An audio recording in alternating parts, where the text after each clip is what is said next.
occasion we have celebrated, our attention is drawn to our government, non-governmental organization, business community, our Christian, and our energetic youth for the enormous support and participation.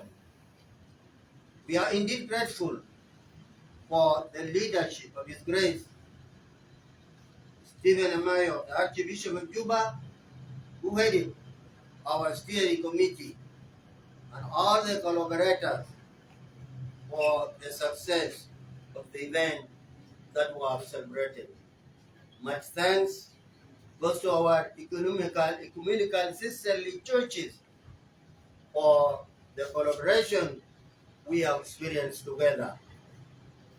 Basing ourselves on the message of our beloved and special envoy of the Holy Father, Pope Francis, we count on the question of these past 4 days as an encouragement to remain vigilant for the coming of Pope Francis to our community and our country. We are to be like the wise virgin who had the extra oil for the lamp, were able to meet their master when he arrived. This is from St. Matthew, chapter 25. We thank God for encouragement and spiritual nourishment we have received from this visit. And on the same ground, we encourage all of you to keep our hopes high for the visit of Pope Francis to South Sudan. Let us continue to pray for speedy, healthy recovery. We cannot forget to thank God for the gift of our young nation, the Republic of Sudan, South Sudan, as we celebrate its 11th birthday of independence. The Republic of South Sudan exists because of the people called South Sudanese. Otherwise, it would just be one of the forests in the heart of Africa. 11 years, a reasonable number of years to count the progress of a child who has a parents. It is time for us, the South Sudanese, to rise above our differences, to put our country in order, and its citizens to experience the dignity of living as we deserve. It is a collective responsibility which we must carry according to the gospel values.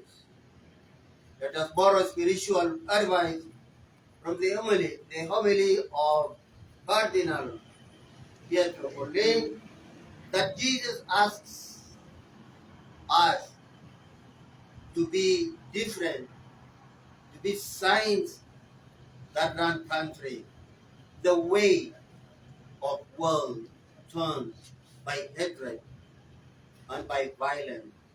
Let us be different. We are equally concerned about the political turmoil in Sudan, which is dragging on for more than a year now. The economic situation is biting, and life is hard for people.